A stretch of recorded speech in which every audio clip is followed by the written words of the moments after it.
호남과 충청 표심 잡기에 나선 안철수 국민의당 전 공동대표가 3박 4일간의 첫 일정으로 광주 전남 언론포럼 대선주자 초청 토론회에 참석했습니다. 13일 오전 광주 염주체육관에서 열린 이번 토론회에서 안 전 대표는 지난 대선에서 사퇴 후 문재인 더불어민주당 전 대표를 돕지 않아 야권이 패했다는 주장에 대해 양보뿐만 아니라 도와줬는데도 고맙다는 말은커녕 그런 말을 하는 것은 인간의 도리가 아니라고 비판했습니다. 도와줬음에도 불구하고 고맙다는 말은커녕 졌다고 하는 건 그건 인간으로서 도리가 아닙니다. 약간 더 심하게 말씀드리겠습니다. 동물도 고마움을 합니다. 그런 말 하는 건 짐승만도 못하는 겁니다. 이날 토론회는 김삼원 CBS 광주방송 선임기자의 사회로 기현호 전 광주일보 편집국장과 김종석 무등일보 전략기획국장, 이경수 광주매일신문 기획실장, 김옥조 광남일보 편집국장이 패널로 참여했습니다. 있을지 더 열심히 노력해야.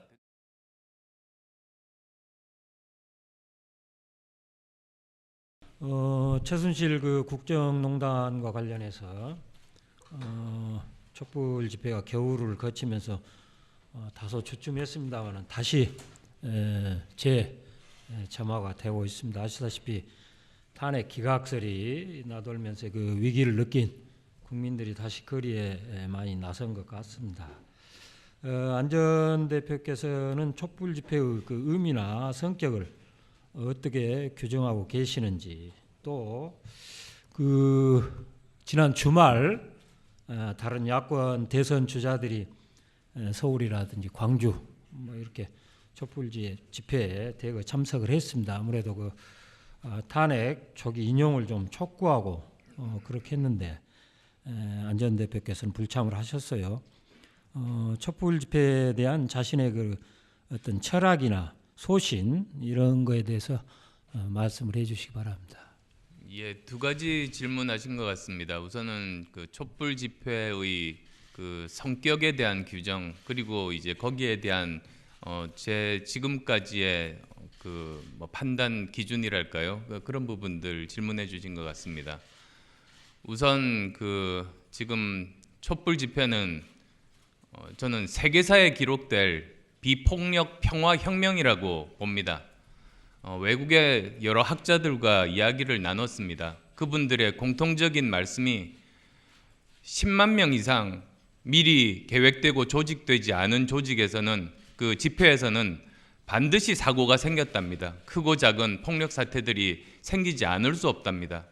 그런데 대한민국에서 100만 명 이상, 누적 1000만 명 이상이 모였음에도 불구하고 그런 사고 한 번도 생기지 않은 건 그건 세계사적인 일이다, 경이로운 일이다라고 말씀하십니다. 그래서 이번 이런 경우를 통해서 폭력보다 비폭력 평화 혁명이 얼마나 큰 힘이 있는지를 전 세계적으로 알리는 계기가 됐습니다. 그리고 이것이 박근혜 대통령의 탄핵으로 이어진다면 이제는 세계사의 그 11월 비폭력 평화 혁명으로 저는 역사에 남으리라고 봅니다. 저는 지난 12월에 국회 탄핵안이 통과되기 전까지 열심히 저는 서명운동을 했습니다. 30일간 하루도 빼놓지 않고 열심히 서명운동을 받았습니다. 그리고 국회에서는 그 탄핵안 가결을 위해서 최선을 다했습니다. 국회에서 탄핵안이 가결된 다음에 이제는 헌법재판소에서 지금 헌법적인 절차가 진행 중입니다. 따라서 이제 그 시점부터 저는 30일간 가두서명 받은 그 시민들의 염원을 전부 헌법재판소에다가 제출했습니다. 민원실에 제출해서 국민들의 그 염원을 전달했고, 그리고 저는 국민들께서 부여해 주신 그리고 위임해 주신 권한을 가지고 이제 제도권 내에서 열심히 문제를 풀려고 노력하고 있다는 말씀 드리고 싶습니다. 네. 나라가 이 모양 이 꼴 된 것은 이 나라 정치인들 책임이 큽니다. 특히 안철수 의원님 비켜갈 수 없습니다. 맨 양보만 했기 때문에 그렇습니다. 혹시 그때 양보 안 했으면 이런 상황이 왔을까? 여기 지지자들은 다 그렇게 생각할 수도 있습니다. 이번에도 절대 양보하지 마시고 일단 후보가 돼야 할 것입니다. 그러려면 국민의당 내에 천정배 의원이 계시고 또 이번에 통합을 선언한 손학규 의장이 계십니다. 이분들과 경쟁을 해서 반드시 이겨서 국민의당 후보가 돼야 본선에 나갈 수가 있겠죠. 그런데 지금 이게 양강 구도로 갈지 다자 구도로 갈지 전망하는 측들이 많은데, 일단은 이게 다자 구도로 갈 것인지 양강 구도로 갈 것인지 전망을 해주시고, 양강 구도로 가면 여야 구도로 가는 것인지 야야 구도로 가는 것인지 한번 전망해 주시고요. 국민의당 경선에서 반드시 이기기 위해서 필승 전략 카드는 무엇인지 밝혀주시기 바랍니다. 예, 제가 또 여러 번 언론을 통해서 이번 대선은 저 안철수와 문재인의 대결이 될 것이다라고 말씀드렸습니다. 아마 작년 말부터 말씀을 드렸습니다. 그때는 솔직히 주위에서 거의 안 믿었습니다. 그런데 이제 날이 갈수록 이제 그런 구도로 짜여져가는 모습들을 보면서 조금씩 이제 다른 시각으로 바라보고 계십니다. 반기문 총장님 설 직후에 그만두실 거라는 그 예측도 이제 맞았습니다.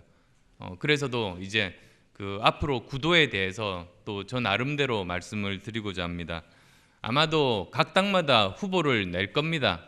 저는 특히 새누리당은 후보 내면 안 된다고 보는 입장입니다.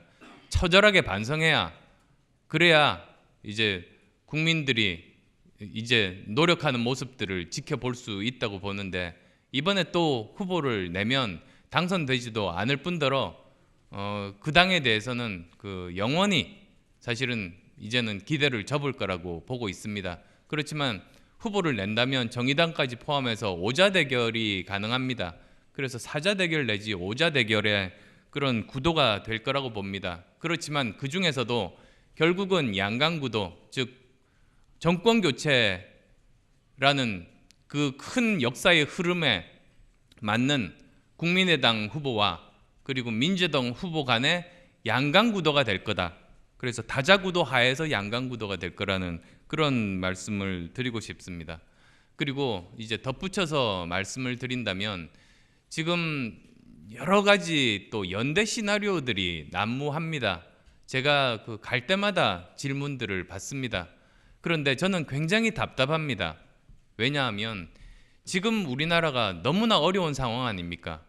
그리고 이런 어려운 상황을 만든 것은 컨텐츠 없는 대통령입니다. 그런데 지금 이번 대선은 그래서 컨텐츠 경쟁으로 치러져야, 컨텐츠 있는 사람을 뽑아야 대한민국이 위기에서 구할 수 있습니다. 그런데 시간이 없습니다. 60일밖에 대선이 치러지지 않습니다. 그런데 이런 와중에 그 사람의 컨텐츠 검증이 아니라 계속 연대 시나리오만 물어보다 보면 이거 우리 같이 망하자는 겁니까? 그래서 저는 이제는 언론에서도 연대 시나리오에 대해서는 기사화하거나 관심을 가지지 말아 주시기를 부탁드리고 싶습니다. 우리 다 같이 대한민국 살려야 되는 것 아니겠습니까? 지금까지 컨텐츠 없는 대통령이 어떻게 뽑혔는가? 전문가가 정책을 만들어줍니다. 후보 스스로가 생각해내지 못합니다. 그걸 외우고 그냥 면피해서 빠져나갑니다. 그러고 나서 대통령에 당선되면 그건 대통령 자신의 생각이 아니고 전문가들이 준 거 외운 거기 때문에 금방 잊어버립니다. 원래 자기 생각 그대로 다시 돌아가 버립니다.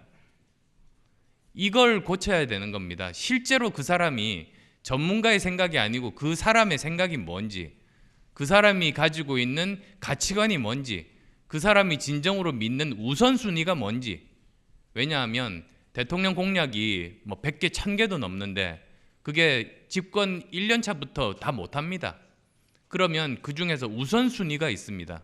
뭐부터 시작한다는 거.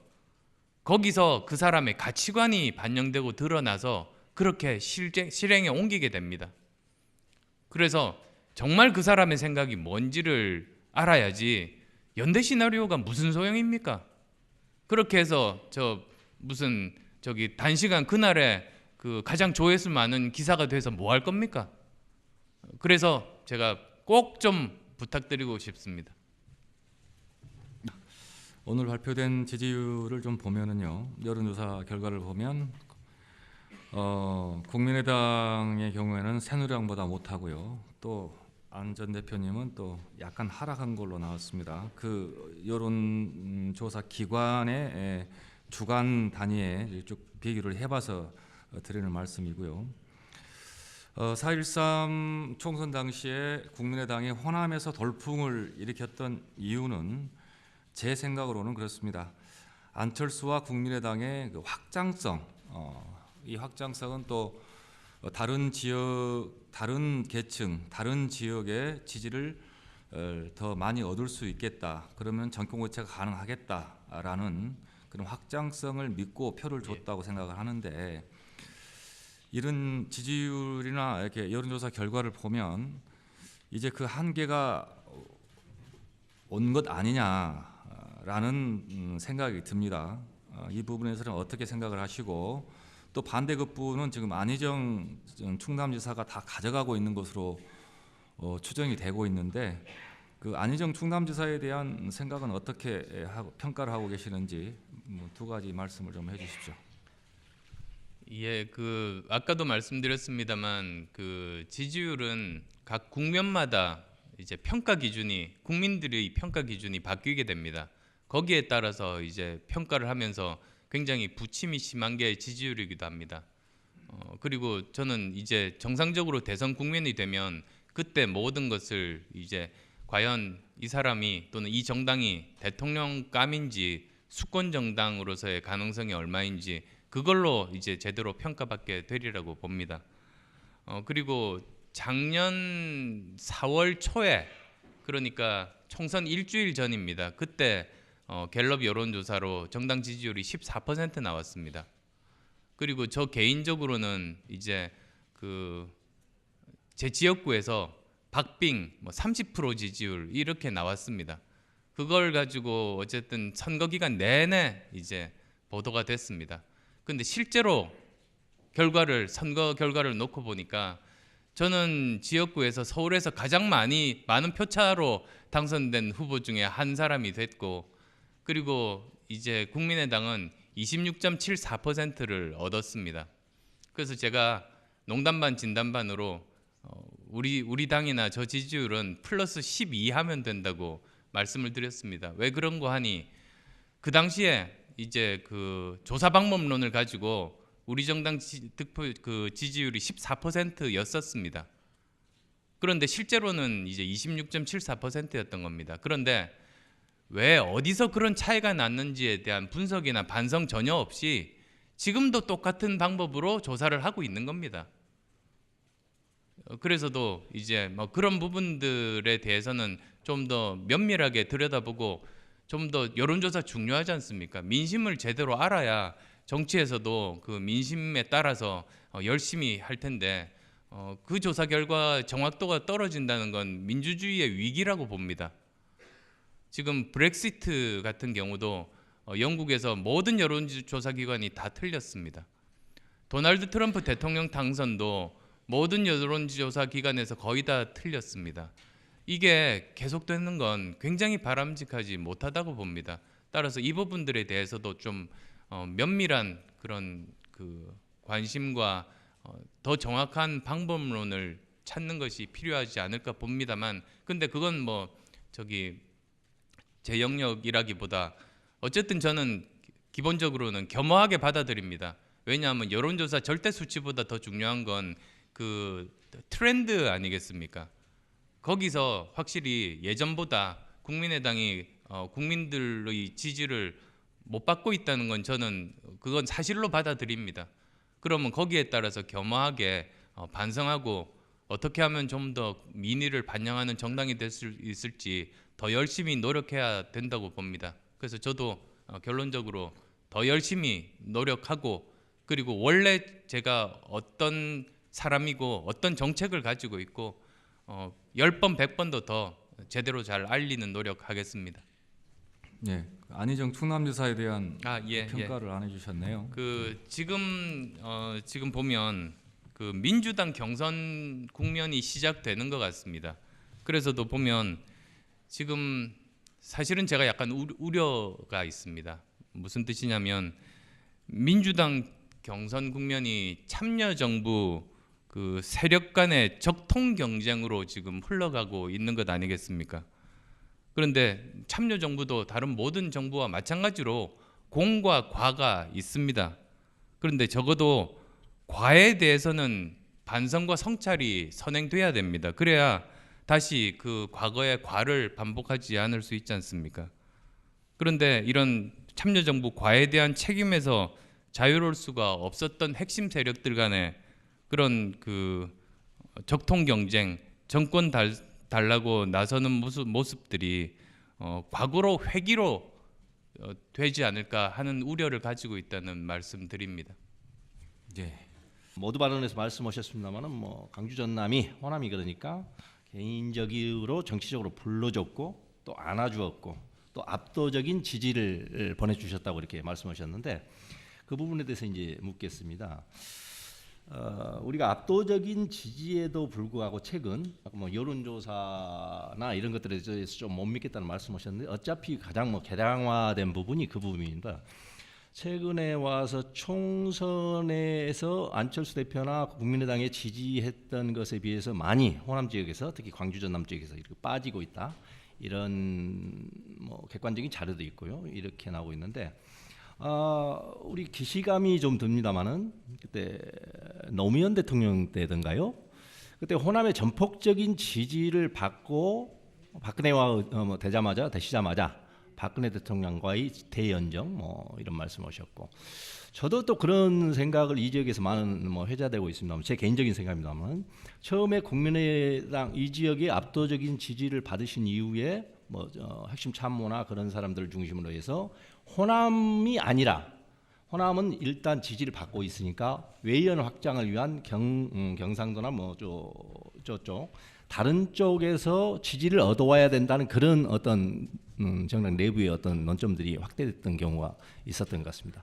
그런 부분들이 역시 뭐 호남 지지율이 빠지는 가장 핵심적인 이유였다고 제 개인적으로 생각을 하는데 이것에 대한 어떤 뭐 변명이나 또 이 부분에 대해서 뭐 설명을 한번 해주시고요. 또 마지막으로 이렇게 빠지고 있는 지지율 호남 지역에서 국민의당이나 또 안철수 후보 전 대표님 개인적으로 지지율이 빠지고 있는 데 대해서 어떻게 호남 지역의 민심을 다시 회복하실 수 있으실 것인지 그 점에 대해서 말씀해 주십시오. 예, 그 지난 총선 때 국민의당을 이렇게 세워주신 뜻은 호남을 기반으로 전국 정당으로 거듭나서 대한민국 정치를 주도하고 결국은 정권 교체를 이루라 그 뜻 아니시겠습니까? 그래서 그 뜻에 따라 저는 이제 최선을 다하겠다고 그때 총선 직후에서 와서 말씀드리고 이제 그 열심히 그 일들을 이제 해오고 있었습니다. 첫 번째 그 난관은 첫 번째 이제 어려움에 봉착했던 것이 바로 리베이트 조작 사건 때문이었습니다. 기억하고 계시겠습니다만 그 당시에 이제 그 국민의당이 3당 체제를 만들면서 정권 차원에서 위협으로 느꼈던 겁니다. 그래서 제가 그 지금에서야 말씀드리겠습니다만 그 당시에 고위 관료 중에 한 사람이 저한테 귀뜸을 해줬습니다. 한 달 정도를 계좌 추적을 했답니다. 그런데 선거 과정에서 개인적으로 돈을 받은 그런 증거를 찾지 못했다. 그 이야기를 들었습니다. 근데 그 직후에 그렇게 아무도 돈 받은 게 없는데도 불구하고 리베이트라고 언론에 흘리고 그걸로 고발을 했던 겁니다. 그런데 그 당시 분위기를 생각해 보십시오. 제가 어떤 변명을 해도 믿지 않는 그런 상황이었습니다. 뭐 정치권이 다 그렇지 이런 식으로 굉장히 실망감이 컸습니다. 그래서 저는 다른 변명하지 않고 당을 살리기 위해서 책임지고 대표를 물러났습니다. 그리고 아주 긴 시간 동안 인고의 세월을 보냈습니다. 이제 지난달에 그 판결이 났습니다. 그때 그 기소된 7명 전원에 대해서, 그리고 각자가 여러 혐의가 있었는데요. 각자의 모든 혐의에 대해서 100% 무죄가 나왔습니다. 법조계에서 이제 아시겠습니다만 굉장히 이례적인 일입니다. 일부도 아니고 전부 무죄가 나왔습니다. 그래서 그때 이제 실망하셨던 분들도 이제는 인정해 주시리라고 믿습니다.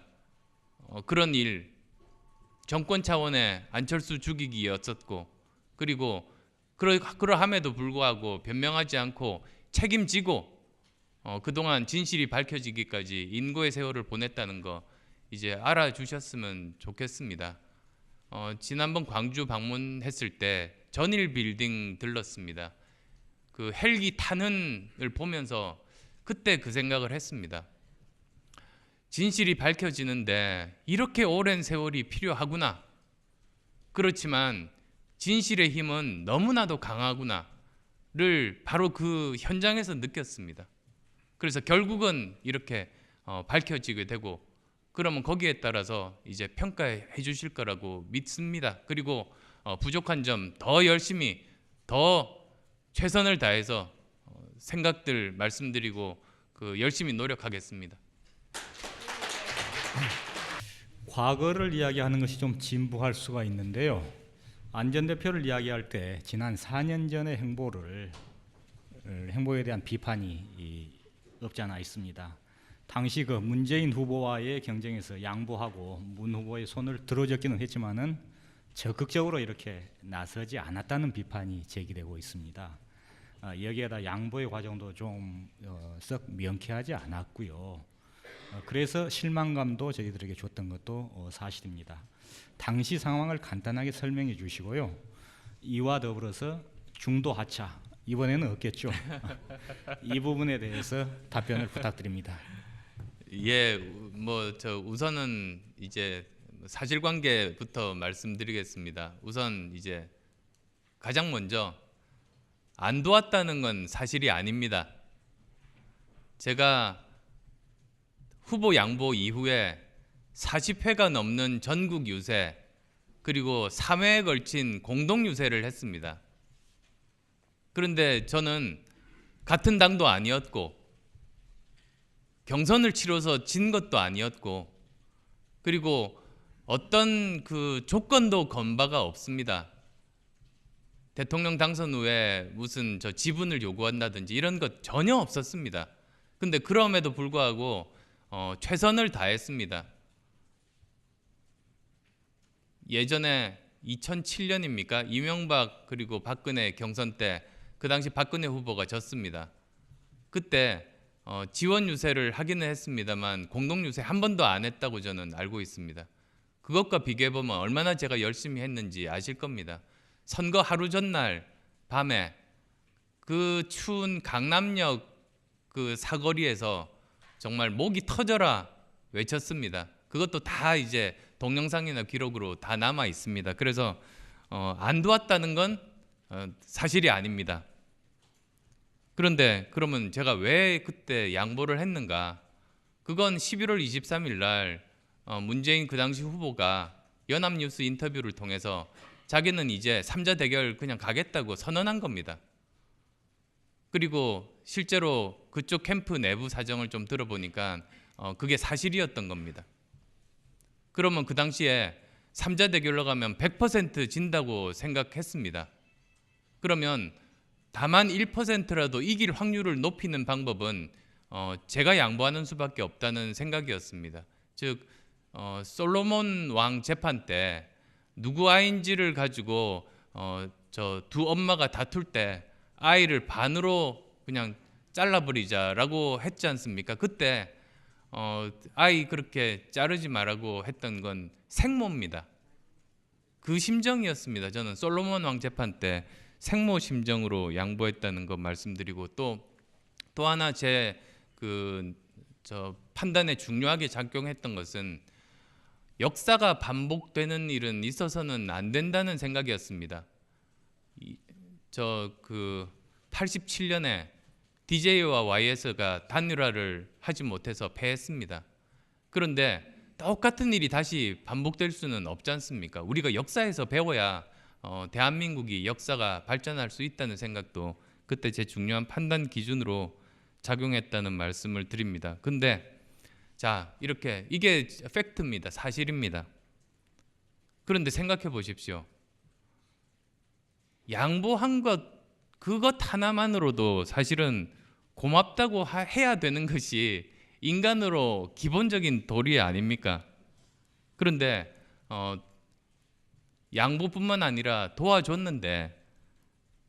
도와줬음에도 불구하고 고맙다는 말은커녕 졌다고 하는 건 그건 인간으로서 도리가 아닙니다.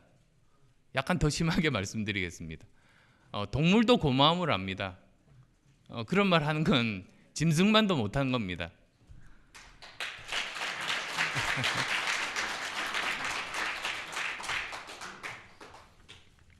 답변 끝나셨습니까? 예. 예.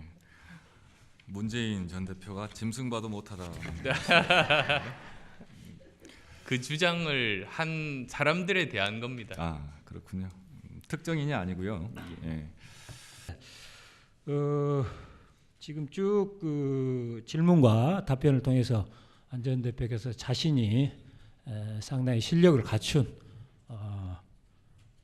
대통령으로서의 책임자임을 곳곳에서 피력을 하셨습니다. 그런데 제 질문을 통해서 정말로 그 안철수의 그 차별화된 모습, 특장점, 내가 이래서 대통령감이다, 미래를 이끌 대한민국을 이끌 대통령 후보라는 것을 명쾌하게 정리를 좀 해주시기 바랍니다.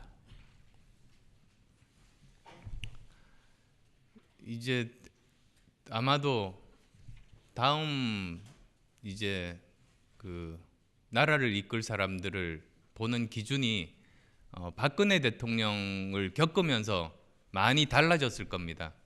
예전엔 너무나 당연하다고 생각했던 것조차도 이제는 필수적인 기준이 되게 될 겁니다. 그래서 여러 가지 기준들이 있습니다.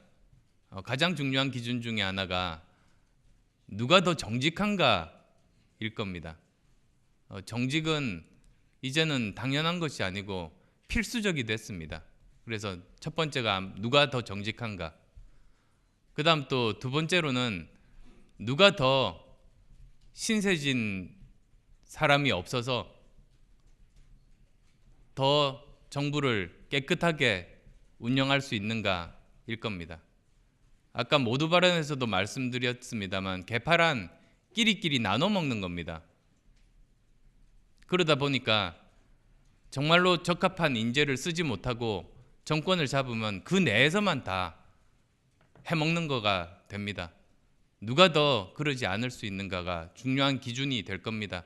박근혜 정부 실패 사례를 반복할 수는 없지 않습니까? 그 다음 세 번째로는 누가 더 실제로 정치적인 성과를 만들어냈는가입니다. 지난 총선 때 저는 혼자서 창당해서 여러 가지 어려움들 뚫고 40석 가까운 정당을 창당했습니다. 지금 현재 현역 의원 중에서는 유일한 사례로 알고 있습니다. 그래서 저 나름대로는 제 돌파력 그리고 정치적인 성과 만들어낼 수 있는 능력들 증명했다고 자신 있게 말씀드릴 수 있습니다. 네 번째로는 책임입니다. 지금 국가가 혼란에 빠진 이유 중에 하나가 지금 박근혜 대통령 책임지지 않고 있지 않습니까? 그래서 다음은 책임져야 합니다. 책임져야 할 때 책임지는 정치인. 대한민국 정치 만악의 근원이 책임지지 않는 것에서 오는 것 아니겠습니까? 책임져야 할 때 책임 안 지고 버티면 물러나라고 하던 국민들이 지쳐서 이제 더 이상 요구하지 않게 되고 그러면서 그 자리에 계속 버티면서 아무것도 달라지지 않는 모습이 대한민국 정치의 폐악입니다. 이제는 그러면 안 된다는 겁니다. 그리고 마지막으로 다섯 번째로는 이제 미래에 대한 대비입니다. 4차 산업혁명 이야기는 많습니다만 굉장히 난이도가 높습니다. 왜냐하면 그 전의 혁명들은 한 가지 기술로 만들어진 산업혁명이었습니다. 1차가 증기기관, 2차가 전기, 3차가 IT 기술 그랬는데 4차는 한마디로 융합혁명입니다. 수많은 첨단 기술들의 융합혁명입니다. 이건 전문가가 보고서 써서 그거 본다고 이해가 되지 않습니다. 기본적으로 확실하게 자기 스스로 이해하고 개념을 가진 사람만이, 전문가들과 토론이 가능한 사람만이 제대로 결정하고 국가를 잘 이끌어 나갈 수 있는 겁니다. 그런 뜻에서 그런 기준들로 국민들께서는 바라볼 거고 평가해 주실 것이고, 그렇다면 저는 자신 있다는 말씀 드립니다.